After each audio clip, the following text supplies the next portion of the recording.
सतयुग है। सतयुग कोई आदमी इंसान नहीं है जो पकड़ के लेके आपके सामने खड़ा कर दिया जाएगा। सतयुग माने व्यवस्था। अगर तुम्हारी आंखें सत्य देखने लगे, माँ बहन बेटी की पहचान करने लगे, तुम्हारे कान सत्य सुनने लगे, वाणी सत्य बोलने लगे, पैरों से सच्ची जगह चल के जाने लगो और हाथों से सत्य सेवा धर्म करने लगो, मन से सच्चा अच्छा संकल्प विकल्प करने लगो और बुद्धि से सच्चा अच्छा निर्णय लेने लगो। प्रेमियों, इसी का नाम है सतयुग। सतयुग माने व्यवस्था, सत्य की व्यवस्था, ईमानदारी की व्यवस्था, सबको सुख शांति पहुंचाने की, न्याय सुरक्षा रोजी रोटी देने की, सबकी रक्षा सुरक्षा संरक्षा हिफाजत करने की, इसी सारी व्यवस्था का नाम है सतयुग। लेकिन अभी लोगों ने सतयुग सुनकर हंसी मजाक करते, जो तुम्हारे लिए तुमको सच्चे अच्छे समाज में रखने के लिए, तुमको सही सच्चा दिशा देने के लिए, तुमको सत्य न्याय यानी के लिए तुम अपनी बात को नहीं सोच पाए। अगर आप लोगों ने साथ दिया होता तो ये सब बनकर अब तक खड़ी हो गई, लेकिन कुछ नहीं। पहली बात तो कोई आता ही नहीं। मैं ही ऐसा व्यक्ति हूं जो धर्म के लिए, धर्म देश में और धार्मिक शासन है, प्रशासन है, फिर भी मैं धर्म के लिए परमिशन देता हूं। परमिशन सुन लीजिए आप कान खोल के। मेरे पास पूरा रिकॉर्ड रखा कि धार्मिक देश में धार्मिक शासन, धार्मिक व्यवस्था, जहां पर रामकृष्ण ने धर्म के लिए लड़ाई लड़ी, महाभारत किया, उसी धर्म धार्मिक देश धार्मिक भूमि पर धर्म को लाने के लिए, संत महापुरुषों की वचन वाणी प्रसारण करने के लिए हमको आज परमिशन लेना पड़ता है। मैंने कर्मचारी अधिकारियों से पूछा कि मुर्गा काटने वाला परमिशन लेता, बकरा काटने वाला, मछली काटने वाला, अंडा फोड़ने वाला, चोरी करने वाला, डकैती डालने वाला, कत्ल करने वाला, व्यभिचार करने वाला, झूठ कर छठ कपट बेईमानी करने वाला, महंगाई बढ़ाने वाला, बेरोजगारी बढ़ाने वाला, क्या कभी परमिशन देता? मैं धर्म के लिए सच्चे समाज की स्थापना हो, सबको सुख शांति, सबको न्याय, सबको रोजी रोटी मिले, मैं उस चर्चा को जब देशवासियों के कानों तक पहुंचाने के लिए मैंने संकल्प लिया है तो मुझे परमिशन लेना। और कहीं कहीं आप परमिशन देते नहीं, ये गुनाह और आप कर रहे हो। यह धार्मिक देश है, क्या पूजा पाठ के लिए कोई परमिशन है? अभी मुसलमानों के जलसे निकलते हैं सड़क पर, कोई परमिशन नहीं और एकदम प्रशासन को सख्त कर दिया जाता। मैंने इतने बड़े जलसे अभी नैमिषारण्य में जो मैंने गुरु पूजा का पावन पर्व मनाया, जिसमें 5 लाख प्रेमी इकट्ठा हुआ था, जब ये 5 लाख प्रेमी नैमिष में शोभा यात्रा के रूप में निकला, सारी नैमिष के रोड एकदम सब भर गए। पुलिस कर्मचारी अधिकारी घबराने लगे कि मैं महाराज ये क्या हमने कुछ नहीं। आप चिंता मत कीजिए, आप इसको देखिए, कितने लाख लोग ये सड़कों पर एक कतार में चलते हैं, आधी सड़क वाहन के लिए छोड़ते हैं। आपकी व्यवस्था में कोई बाधा, आपकी नौकरी में कोई खतरा, आपका कोई अपमान न होने पावे, मैंने ऐसी शिक्षा दी ही नहीं। पूरे नैमिष में जहाँ से शोभा यात्रा चली, पूरा नैमिष घूम के लोग आ गए और मैदान से लोग चल ही नहीं पाए। इतनी बड़ी भीड़, इतना बड़ा जनसैलाब, और अखबार रेडियो एकदम मौन, मीडिया पत्रकार एकदम मौन, प्रशासन एकदम मौन बैठा है। अरे मैंने कहा ये तुम्हारी प्रजा है, मेरा सत्संगी तो बाद में है, पहले तुम्हारी प्रजा है, इसने तुमको सुख शांति न्याय के अच्छे काम, धार्मिक काम करने के लिए इसने तुमको चंदा, नोट और वोट और सब कुछ दिया। तुम्हारे द्वारा लगाई महंगाई, गरीबी, बेरोजगारी और टैक्सों की भरमार को भी बर्दाश्त किया है। आज तुम्हें जनता के लिए क्या दे? कोई देखने तक नहीं आया। तो मैंने कहा, जब मैंने परमिशन लिया है, अगर मैं कंप्लेन कर दूं तुम्हारी नौकरी रहेगी। परमिशन का मतलब तुम्हारी जिम्मेदारी। परमिशन तो प्रधानमंत्री भी रद्द नहीं कर सकता। परमिशन का इतना बड़ा मतलब है, लेकिन मैं किसी को परेशान करना नहीं चाहता। मैं तो कहता, केवल आप देखिए, खड़े खड़े आप सुपरविजन कीजिए और देखिए कि हिंदुस्तान की धरती पर कैसा अनोखा ये राज्य और साम्राज्य ये तैयार होने जा रहा है। जिस देश में चोरी डकैती कत्ल बलात्कार हो, जिस देश में हत्याएं जगह जगह पर, चोरी डकैती कत्ल बलात्कार जगह जगह पर, झूठ कपट छलकारी बेईमानी जगह जगह पर, उसी देश के अंदर से कितने लोगों को यहाँ सतपथ के रास्ते पर लाके खड़ा कर दिया गया। क्या समय की छोटी मेहनत कि ये काम कोई कर सकता है? न कोई नेता कर रहा, न कोई महात्मा कर रहा। मैं महात्मा की परिभाषा देने आया था। महान आत्मा ये भिखारी बन के नहीं आती है, किसी से कुछ लेती नहीं, मांगती नहीं, कुछ आशा नहीं रखती है, सबको सब कुछ देने के लिए आती है। इसलिए मैंने महात्मा का अर्थ आपको कल दिखाया कि देखो महात्मा देने आते हैं।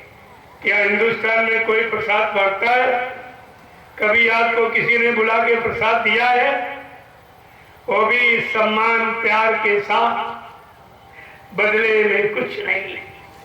हिंदुस्तान में कहीं चले जाओ, चाहे पत्थर के देवता का दरबार हो, चाहे जिंदे का, सब लेने वाले बैठे, देने वाला कोई। तुम्ही पेड़े पताकों का डिब्बा ले जाओ, तुम्हारा डिब्बा पुजारी रख लेता है, उसी में से थोड़ा निकाल के तुमको लौटा देता है। अपनी तरफ से किसी ने प्रसाद आज तक आपको दिया ही नहीं है।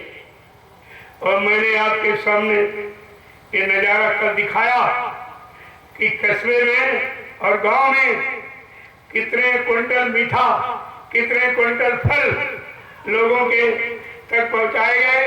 ये प्रसाद को खाएं, इनके वे विचार, इनका भी खान पान अच्छा हो जाए, विचार बदल जाए, गंदी आदतें ठीक हो जाए। मैंने इसके लिए ये प्रसाद वितरण किया था। प्रेमियों का प्रसाद के लिए भी परमिशन, प्रसाद के लिए परमिशन। और ये प्रार्थना पाठ हमारे प्रशासन ने कहा डीजे नहीं बजेगा। मैंने कहा उसे कह दो ये डीजे वो नहीं, नंगा नाच वाला नहीं, अश्लील भद्दे शब्दों का प्रयोग करने वाला नहीं है, ये चरित्र को गिराने वाला नहीं है। ये प्रार्थना पाठ ये परमात्मा और गुरु के लिए हो रहा है। अगर पूरा वायुमंडल और गुरु प्रभु परमात्मा पर इस तरह के मतलब यानी जवान से उच्चारण होने लगे तो वायुमंडल ये शुद्ध हो जाएगा। तुम्हारे प्रशासन ने कहा नहीं डीजे नहीं लगेगा। मैंने कहा पहले सुन लीजिए, बात में कहिए। ये वो काम नहीं जो आप देख रहे हो, जो सुन रहे हो वो नहीं है। ये सबसे अलग थलग है, इसकी व्यवस्था ही अलग है। खैर जब लोगों ने देखा तो समझ में सबकी आया कि वास्तव में प्रभु कीर्तन, गुरु चर्चा, गुरु महिमा, गुरु यानी के सिवा कोई किसी तरह का प्रचार हमारे यहाँ होता ही नहीं। मैं अश्लील शब्दों का प्रयोग न करता हूँ, न करने का आदेश देता। किसी का अपमान करने का न मैं करता हूँ, न आदेश देता हूँ। हमारे यहाँ सबके साथ सम व्यवहार, न गरीब है न अमीर है, न हिंदू न मुसलमान सिख ईसाई है, न ब्राह्मण क्षत्रिय वैश्य हरिजन, ये सब परमात्मा खुदा की संतानें हैं, सब एक ही तो है। आपने वो विधान छोड़ दिया, ईश्वरी विधान खत्म कर दिया, मानवीय विधान को भी तिलांजलि दे दिया।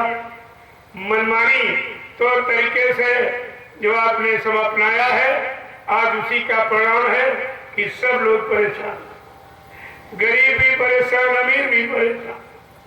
यूं कह लीजिए कि अमीर तो गरीब से ज्यादा परेशान, अमीर को इतनी चिंता है कि रात में कहीं मेरी चोरी न हो जाए, कहीं डकैती न पड़ जाए, कहीं मेरा कत्ल न हो जाए, कहीं मेरा अपहरण न हो जाए। अरे धनवान को तो गरीब से ज्यादा चिंता, वो दिन का भोजन और रात की नींद हराम हो गई। प्रेमियों, ये माहौल वातावरण हिंदुस्तान की धार्मिक धरा पर, जहाँ पर धर्म के लिए भगवान राम को रावण से लड़ाई लड़नी पड़ी, धर्म के लिए भगवान कृष्ण को महाभारत करना पड़ा। आज उसी धार्मिक भूमि पर धर्म खत्म हो गया, धर्म खत्म हो गया। कैसी स्थिति बन गई है। लोग आज भगवान पर भी टीका टिप्पणी कर रहे हैं, भगवान से प्रश्न करने लगे। लोग क्या कह रहे हैं कि पाप हंस रहा है, इधर में रो रहा है, और प्रभु तेरी दुनिया में क्या हो रहा है। ये पाप हंस रहा है, इधर में रो रहा है, और प्रभु तेरी दुनिया में क्या हो रहा है। मंदिरों में चित में कोई नहीं जाता है, गीता रामायण की अब कोई नहीं सुनता है। गंगा और यमुना के तट पर धर्म सो रहा है, प्रभु तेरी दुनिया में क्या हो रहा है। प्रेमियों, जब गंगा धार्मिक, तो गंगा स्नान करने के लिए धार्मिक व्यक्ति जाते, वहां भी पुलिस प्रशासन को लगाया जाता कि धार्मिक गंगा में धार्मिक स्नान करने वाले भी कहीं झगड़ा न करते, कहीं कुछ ये न लूटपाट न हो जाए। यानी गंगा जमुना भी कलंकित, और वो पानी जो गंदगी मैल को धोता था, आज उस पानी में गंदगी मैल हटाने की क्षमता खत्म हो गई, क्योंकि आपने इतनी गंदगी कर रखी है। प्रेमियों, वहां भी प्रशासन को लगाया, चारों तरफ शिक्षा विभाग, जहां पर नीति और न्याय की सारी, चरित्र की सारी शिक्षा, वहां भी पुलिस प्रशासन लगाया। सब जगह इन्हीं की ड्यूटी और तनख्वाह 8 घंटे की।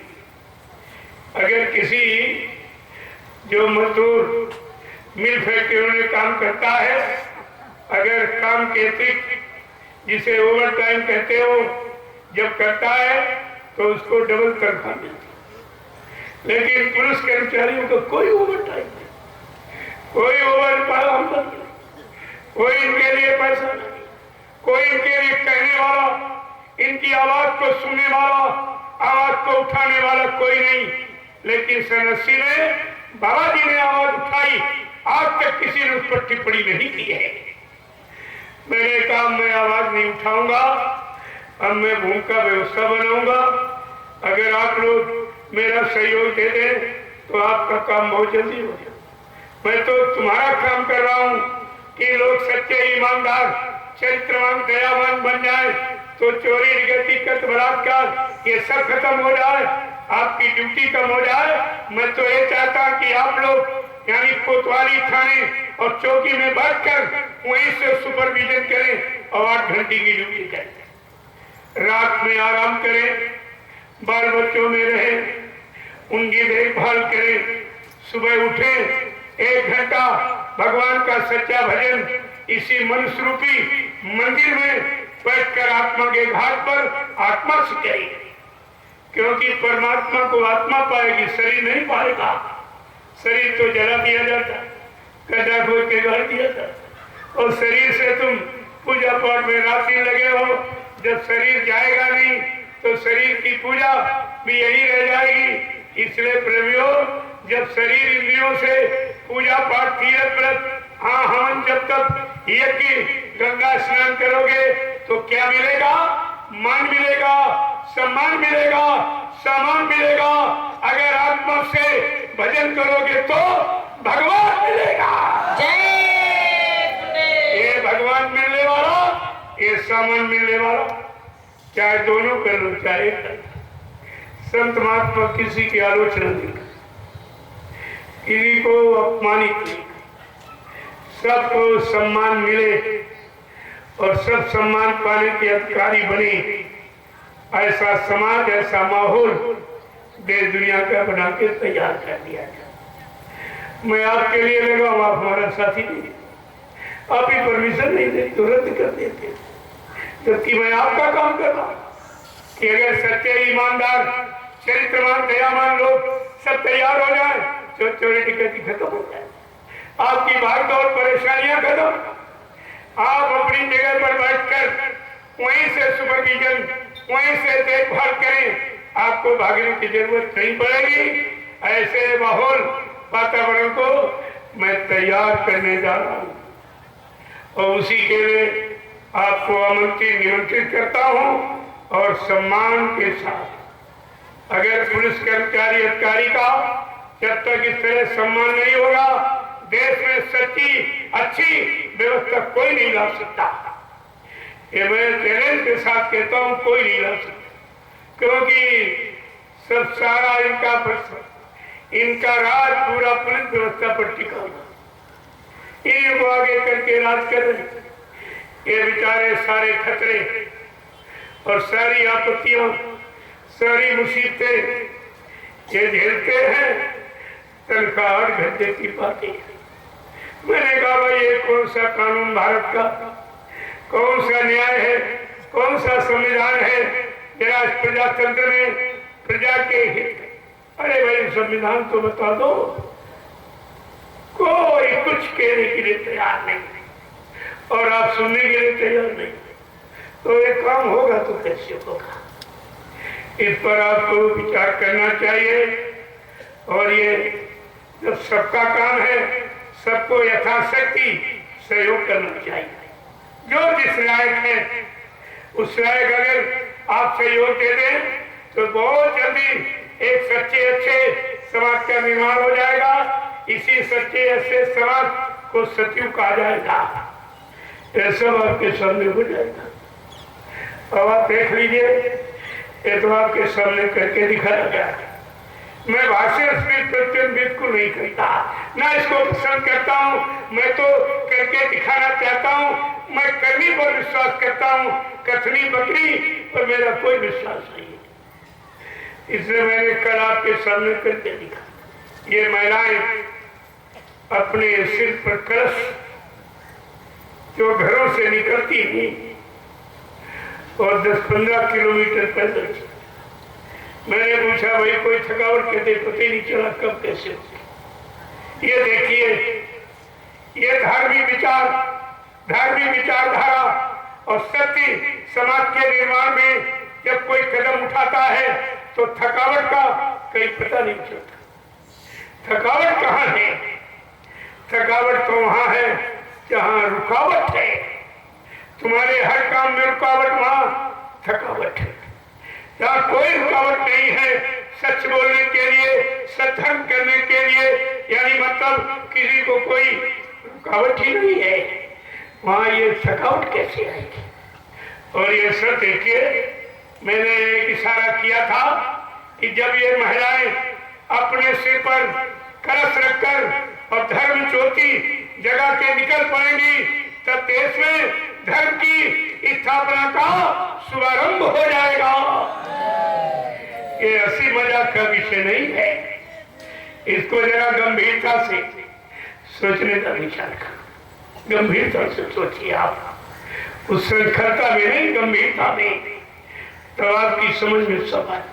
और तुम कहीं हिंदुस्तान कहीं कोने में चले जाओ, ये काम को नहीं करता, ये काम करता कोई नहीं मिलेगा। हमको किसी से 1 रुपए की भी जरूरत नहीं, क्योंकि मेरा कोई खर्चा नहीं है। मैं फल फूल मेवा खाता नहीं, ईठा मीठा मैं कोई खाता नहीं, घी और तेल तला मैं खाता नहीं। एक सूखी रोटी सुबह शाम, उबली दाल उबली सब्जी, मेरा भोजन गरीब से गरीब आदमी नहीं करे। जब एक रोटी सुबह शाम लेनी रवियों तो गरीब के घर में भेज आई, मैं तुम्हारा रुपया पैसा सामान लेके क्या करूंगा? न मोई मेरे कोई बीवी बच्चा है, न मेरा कोई बैंक बैलेंस खाता है, एकदम हिंदुस्तान में खुली किताब। मैं तो कपड़े भी नहीं पहनता, आपने दे दिए तो पहन लिए, कपड़ा भी आपका दिया पहनता हूं। एक रोटी सुबह शाम एक रोटी खाता हूं, भी आपकी दी हुई, और ये गाड़ी ये भी आपकी दी हुई। मेरा कुछ जब सब आपका दिया है और आपके काम में लगा हूं कि जितनी जल्दी आपका काम हो जाए, सच्चे समाज का निर्माण हो जाए और सबको न्याय सुरक्षा रोजी रोटी मिलने लगे, महंगाई गरीबी बेरोजगारी रुक जाए, टैक्सों की भरमार को खत्म करा दिया जाए, तो देश में एक अच्छे समाज का निर्माण। अरे 350 वर्ष मुसलमानों ने राज किया, इतने टैक्स नहीं लगाए, इतनी महंगाई, इतनी हत्याएं नहीं कराई जितनी 70 साल की आजादी में। 250 वर्ष अंग्रेजों ने राज किया, इतना अन्याय नहीं। अगर एक चोरी हो जाती थी, जब तक सही यानी मूल्य का पता नहीं लगा लेते थे, तब तक बैठते नहीं थे। किसी अच्छे भले को परेशान नहीं किया जाता, ऐसा अन्याय था। अगर इतना न्याय न करते होते तो 250 वर्ष इस भारत की जनता के दिलों पर कैसा अधिकार जमा के रखा उन्होंने। और आपने क्या किया भाई? 70 साल की आजादी में इतनी हत्याएं, इतने घर पार नसबंदी और इतनी महंगाई गरीबी, मतलब यानी इतने सब हड़तालें, इतना तोड़ फोड़, ये सब किया गया है। ये सब किसके लिए? प्रेमियों, देश की ये राष्ट्रीय संपत्ति का जो दुरुपयोग करता है वो राष्ट्रभक्त कभी नहीं हो सकता। आपको इस सूत्र को पकड़ के रखना चाहिए। राष्ट्र की संपत्ति का दुरुपयोग करने वाला, चाहे ट्रेन हो चाहे बस हो, कोई राष्ट्रीय सरकार सामान सरकार का नहीं है। प्रजातंत्र में प्रजा ही सरकार है, इसलिए सारा सामान तुम्हारा ही है। लेकिन तुम कहते हो सरकारी सरकार और अपना नुकसान कराते। जिस सामान का नुकसान कर दोगे, उसी सामान की हानि को पूरा करने के लिए सरकार तुम्हारे पर टैक्स लगा देगी, महंगाई बढ़ा देगी, क्योंकि प्रजातंत्र में सारा सामान प्रजा का है। प्रजा ही सरकार चलाती है, बनाती है, और प्रजा ही सरकार। लेकिन प्रजातंत्र में प्रजा को अपना दुख कहने का अधिकार नहीं, आंसू बहाने का अधिकार नहीं, अपना सच्चा न्याय मांगने का अधिकार नहीं। तो भी ये कैसा प्रजातंत्र कि आप इसको प्रजातंत्र मानेंगे? अरे विचार कीजिए, परमात्मा ने मानव बुद्धि सबको दी है। ये मानव बुद्धि परीक्षा का यंत्र, अच्छे बुरे पाप पुण्य, सत्य और झूठ, असल और नकल सबकी पहचान के लिए ये बुद्धि का परीक्षण यंत्र परमात्मा ने आपको भेंट दिया है। अगर आपने परमात्मा के भेंट किए गए बुद्धि के यंत्र का भी प्रयोग सही शुद्ध जगह नहीं किया तो इसकी भी सजा आपको मिलेगी। ऐसा मत सोचिए कि आपकी कोई कर्मी, कोई किया हुआ कर्म अच्छा बुरा नोट नहीं हो रहा। जैसे ये इंसान का बनाया कैमरा, इसके आगे आप डरते हो कि कैमरा के आगे जाएंगे हमारी सारी हकीकत पोल खोल देगा। इंसान के बनाए कैमरे से डर और भगवान के बनाए कैमरे से कोई डर नहीं। वो 24 घंटे तुम्हारे पीछे कैमरा लगा दिया गया जो तुम्हारे अच्छे बुरे पाप पुण्य की घटनाओं को नोट कर रहा है। और यही वही कर्मों की तैयार, तभी तो सजा देगी। क्या बगैर वही के कोई जजमेंट हो सकता? दे सकता। आपको इस सब विचार करना चाहिए। बाबा जी को अपनी समय के कि किस काम को लिए मैं आया हूं और कौन सा अनोखा काम करके इस धरती पर जाऊंगा, इसलिए उन्होंने सारा परिचय दिया घूम घूम कर। कहा बच्चा मैं कलयुग को भगाऊंगा, सतयुग को लाऊंगा, सबको न्याय सुरक्षा रोजी रोटी की व्यवस्था बना के दूंगा, सबको शाकाहारी बनाऊंगा, सबकी जीवात्मा को जगाऊंगा, परमात्मा से मिलाऊंगा और अपने जगाए नाम जहाज पर बैठाकर इन जीवात्माओं को इनके घर पहुंचाऊंगा। देखो प्रेमियों कितना बड़ा वादा है और आप कुछ नहीं समझ पाए। क्या तुम्हारी जीवात्मा जाग गई, परमात्मा से मिल गई, अपने घर पहुंच गई, जो आप कहते हो पहुंचाने वाला चला गया? अरे ये तो आपको बड़ो सोच समझ के कहना चाहिए था, सोच समझ के, लेकिन आपने सोचा समझा कुछ नहीं, एकदम भगदड़ मचा दिया। बेहतर बाबा जी ने ये भी कहा, जिन बच्चों को मैंने नाम दान दिया है, कहा बच्चा मैं अजर अमर देश से आया हूं, जब तक इन जीवात्माओं को अजर अमर देश नहीं पहुंचा लूंगा मैं चैन से बैठने वाला नहीं हूं। जब तक मेरा एक भी जीव यहाँ रहेगा मैं बराबर मौजूद रहूंगा। जब मेरे जगह सारे जीव चले जाएंगे मैं पीछे से जाऊंगा। फिर आप ये सब भूल कैसे गए? अपने गुरु में श्रद्धा, पूर्ण ब्रह्म संदेह कैसे आ हुआ? यही तुम्हारे बुराई में फंसने का कारण, दुख दर्द मुसीबत लड़ाई झगड़े में जाने का कारण यही है कि आपने गुरु वचनों को भुला दिया। उसी का परिणाम है हमारा भारतीय इतिहास आज वचनों पर टिका हुआ है।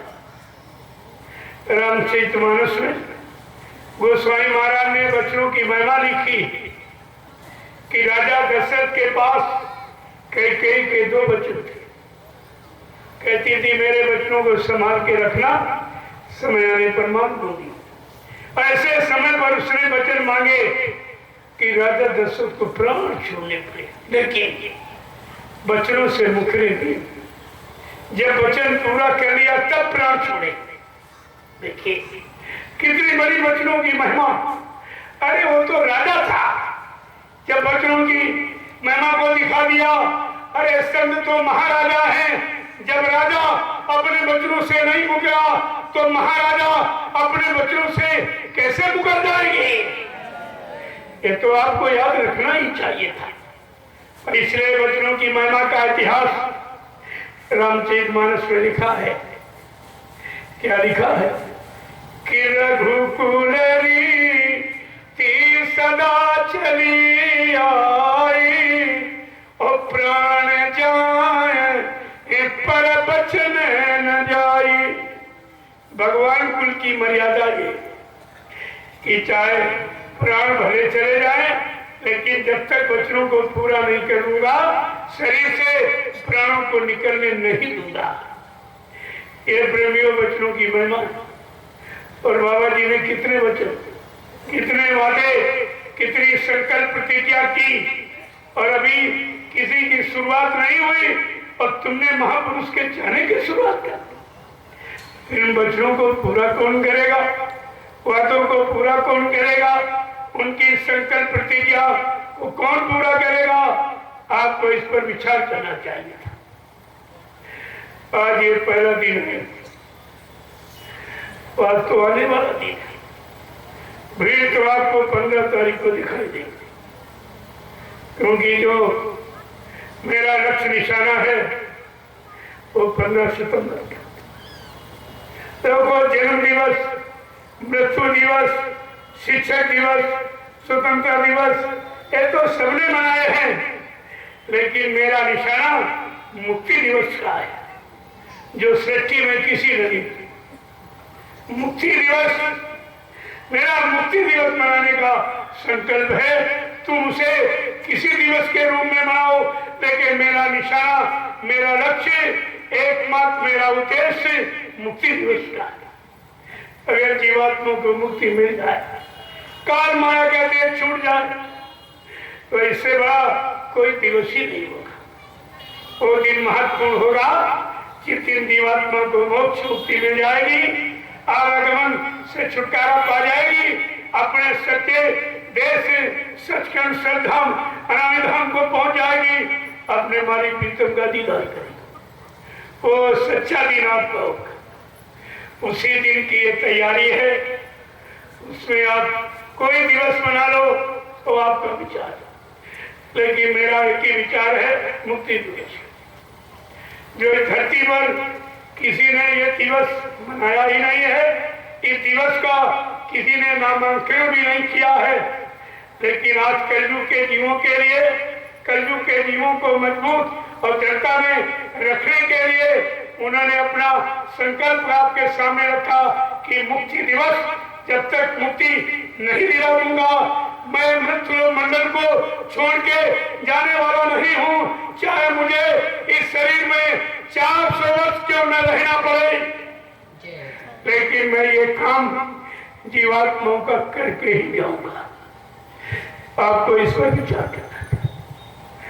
तो 15 सितंबर और बड़ा भी हमारे जितने पुलिस कर्मचारी अधिकारी हैं, आप लोगों को मैं सादर आमंत्रित निमंत्रित कर रहा हूं कि 15 सितंबर को 12 बजे से आपका निमंत्रण है। आप सबका निमंत्रण, जितने थाने चौकी कोतवाली, जितना हमारा पुलिस प्रशासन कर्मचारी अधिकारी, मैं सबको निमंत्रण दे रहा हूं। आप 15 सितंबर यानी परसों आप सम्मान सहित आपको बुलाया जा रहा है, आमंत्रित निमंत्रित किया जा रहा, आपको ये विशेष भोजन का आयोजन किया गया है। आप उस तिथि पर जरूर आइए। और ये महाप्रसाद जो तुम्हारे परिवार में, शरीर में आने वाली तमाम बीमारी, महामारी, कष्टों से दूर करेगा, वो महाप्रसाद खिलाने के लिए आपको निमंत्रण दिया जा रहा है।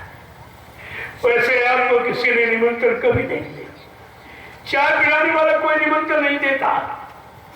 तो ये महाप्रसाद खिलाने वाला निमंत्रण आपको मैं दे रहा हूँ, और आप सब लोग उपस्थित होइए। 12 बजे आ जाइए। आपको विधिवत यानी मतलब सम्मान से महाप्रसाद ग्रहण कीजिए और बैठ के सत्संग सुनिए।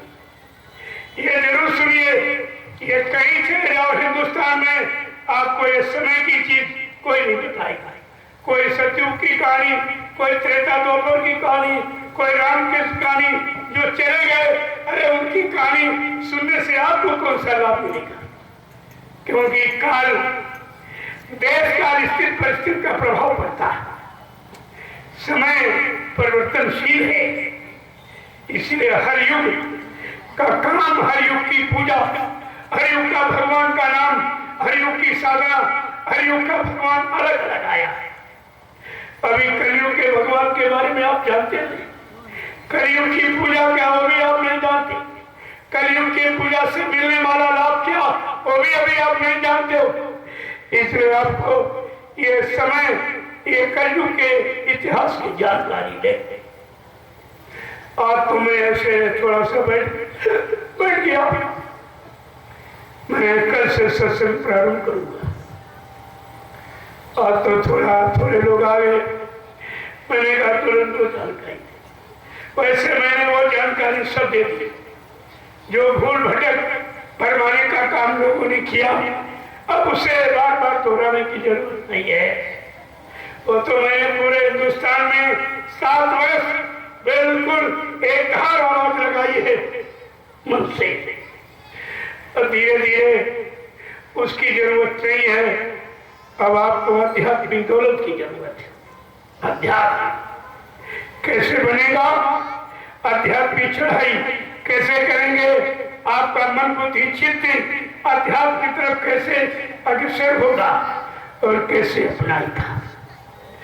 अब मैं उसकी शुरुआत करना चाहता हूँ और 15 सितंबर से उसकी शुरुआत करूंगा और आप सब लोग उससे सुनिए, समझिए और एक एक वचन को अपने जीवन में उतारने की कोशिश करें। तब आपको लाभ मिले। सुनने का लाभ नहीं, कुछ सुनने का, सुनाने का, पढ़ने पढ़ाने का लाभ नहीं, लाभ है करने कराने का। जब करोगे और करके तुम्हें लाभ मिल जाए तो लोगों को बता दो, उनका भी भला हो। लेकिन बगैर किए, बगैर लाभ प्राप्त करे आपको जवान खोलनी नहीं चाहिए, नुकसान हो जाएगा। पहले करो और प्राप्त करो, फिर गुरु का आदेश हो जाए तो कहना अपनी तरफ से, कहना ना बोलना, कुछ तारे जुमा पे रखना, आदेश तो ये आपके लिए। चुटकी का खेल की चुटकी बजा दिखाना। कहा जीवात्मा जगह परमात्मा से मिले, कहा ये चुटकी बजाते करा दूंगा। तुम्हें कुछ नहीं करना है, केवल अपनी जगह खड़े रहना, विश्वास दृढ़ता मजबूती के साथ अपनी जगह खड़े रहो। सब कराने वाला इतना महान खुद करेगा, तुम्हें कुछ नहीं करना। लेकिन अगर कुछ न कहा जाता तुम फिर बुराइयों में चले जाओ, बुरे खान पान, बुरी संसोच, बुरी कर्मों में फंस जाओगे। इसलिए कहा निमिष मात्र सुबह शाम 1-1 घंटा बैठना, हाजिरी दो। अगर हाजिरी में तनख्वाह बन जाए तो इससे बड़ा लाभ क्या है? केवल हाजिरी में ही लाभ है। ऐसा समृद्ध मालिक आया है, केवल हाजिरी से ही खुश है, और तुम हाजिरी भी नहीं देते। हाजिरी करते, कभी शाम किया तो सुबह नहीं किया, सुबह किया तो शाम को नहीं किया, कभी 2-2 3 दिन किया ही नहीं। आप जब नहीं करोगे तो फिर पीछे मन चला जाएगा उतने। इसलिए इस शैतान को एक बांस काटा गया। ये बांस, एक भक्त था, अपने गुरु के पास गया, कहा गुरु जी हमको सिद्धि दे करा दीजिए। उनका ये बच्चा बड़ी गंदगी सिद्धि फिद्धि कुछ नहीं। अरे नहीं करा दीजिए, इसका मतलब आपके पास है नहीं, आप सच्चे गुरु ने, आप हमारा भला नहीं चाहते। कहा अच्छा ठीक। आज जो दिशा मैदान जाते हैं लोटे से, जो थोड़ा पानी बचा लिया करो, एक पेड़ बटा दिया, जो लेटे जाता जब पानी बच जाता तो पेड़ बटा देता। धीरे धीरे वो पेड़ में कुछ नहीं था, वो तो गुरु का संकल्प था, आदेश से ही प्राप्ति हो जाती है। वो 1 महीने के बाद जैसे उसे पानी डाला, फिर से वो देवता खड़ा, दूध खड़ा होगा। कहा मैं भाई खुश हूँ, आप काम बताइए। तो जो काम बताए फट से करके आ जाए, काम बताए फट से करके आ जाए, और काम बताए। अब रात दिन सोना मुश्किल इनका कर दिया, सोना खाना सब मुश्किल। 1 मिनट में काम कर दे, फिर काम बताइए, फिर काम बताइए, फिर काम। अब वो परेशान हो गए, गुरु के पास गए कि गुरु जी तो बड़ी आफत है, भाई मैंने तो मना किया था कि सिद्धि कोई अच्छा काम नहीं है, आप नहीं माने। कहा हुजूर अब कोई इससे बचाओ बता दे, वो उससे कैसे बचे? कहा ऐसा करो, एक बांस काट दो, एक लंबा बांस काट, उससे कहो इसी पर चढ़ो उतरो, एक काम कभी बंद नहीं। कहा से कह दो इसी पर चढ़ो उतरो। तुम्हारे भूत शैतान मन के लिए बांस काटा गया, सुमरन ध्यान भजन बांस काटा गया। सुबह शाम चढ़ो उतरो, सुबह शाम चढ़ो उतरो। इस शैतान मन के पास जब फुर्सत नहीं होगी तो कहीं नहीं जाएगा, क्योंकि इसको काम चाहिए। ये मनी राम है, इनको काम चाहिए। काम नहीं दोगे तो फिर इधर उधर जाने लगेगा। इसलिए आपको सत्संग सेवा भजन काम किया है।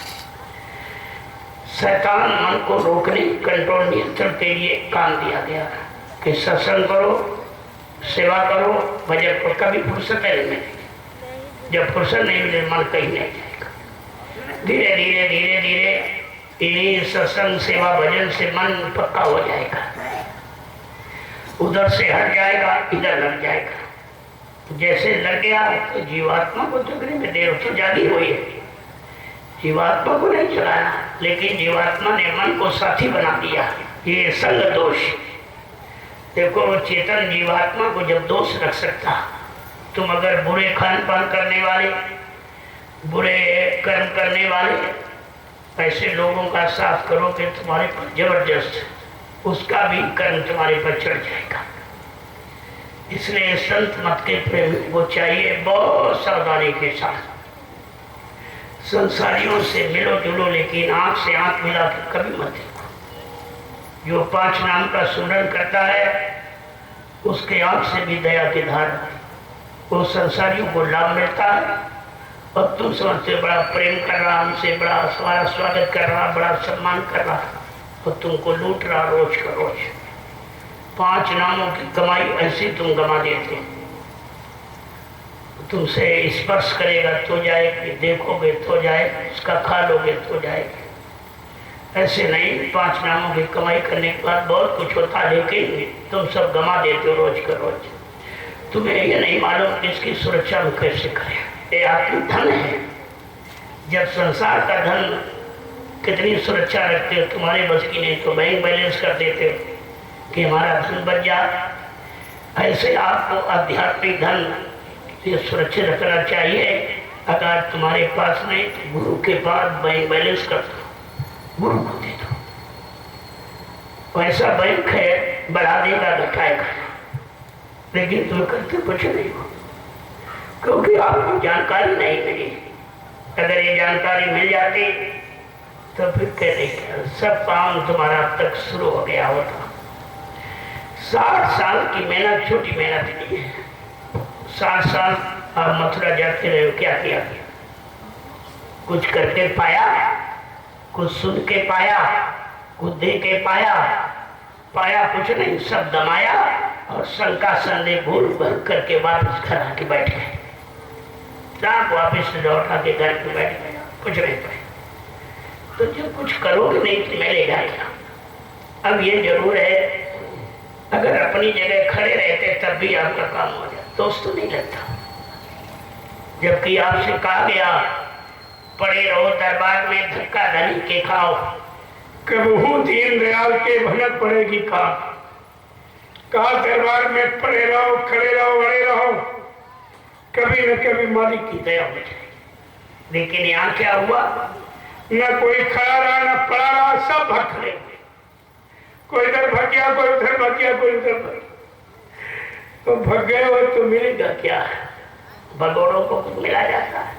भगोड़े पर कोई विश्वास किया जाता है? कब भाग गया छोड़ करके? ऐसे को कभी कुछ नहीं दिया जाता है, क्योंकि अंदर से देख लिया जाता है ये रहने वाला है कि भगने वाला है, रखने वाला है, कमाने वाला, सब देख।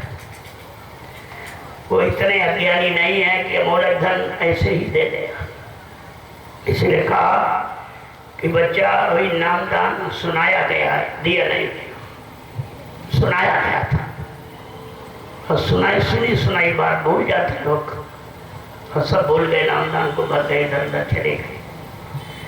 जिस दिन नामदान दिया जाएगा और दे करके तुम रखोगे तो तुम्हारा खजाना तुम्हें खुद ही दिखाई देगा, कितना बड़ा घटना। तो आपने तो कुछ किया नहीं। और अभी ना भक्ति दान है, ना प्रेम दान है, और ना नाम दान है, मिला आपको कुछ नहीं। केवल अभी एक टेस्ट के लिए आपको सुना दिया गया, सत्संग सुना दिया गया, नामदान सुना दिया गया, सेवा सुना दिया गया, लेकिन किया कहाँ आपने? करोगे तब सुनने का भी लाभ मिलेगा, जब करने में उतार करोगे। जिस दिन नामदान मिल जाएगा और प्रेम दान, जब प्रेम दान गुरु दे देता है तो गुरु साधक के पीछे पीछे चलता। जैसे संसार में किसी से प्रेम हो जाता है उसके पीछे दौड़ते हो, कुछ नहीं देखते हो, न जात न पाती, न गरीबी, न अमीरी, न पढ़ाई, न लिखाई, उसी पीछे एकदम भागता चला जाता। ऐसे गुरु से जब प्रेम दान मिल जाता है, प्रेम कब होता है? जब दोनों एक दूसरे पर एकदम न्यौछावर हो जाते, बीच में शंका का रास्ता खत्म हो जाता। लेकिन संसार में तो ये नकली प्रेम वासनाओं का है, वासनाओं लोगों का है। वो आत्मिक प्रेम है, शब्द और सूरत, वो प्रेम है।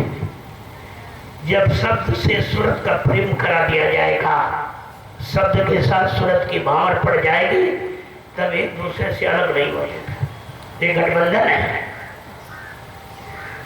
और वो तो भी कुछ नहीं हुआ। अभी तो देखा जा रहा था भाई कितने लोग कितने लोग कितने लोग, जबकि सत्संग में कहा गया कि अभी सत्संगी बनाए जा रहे हैं।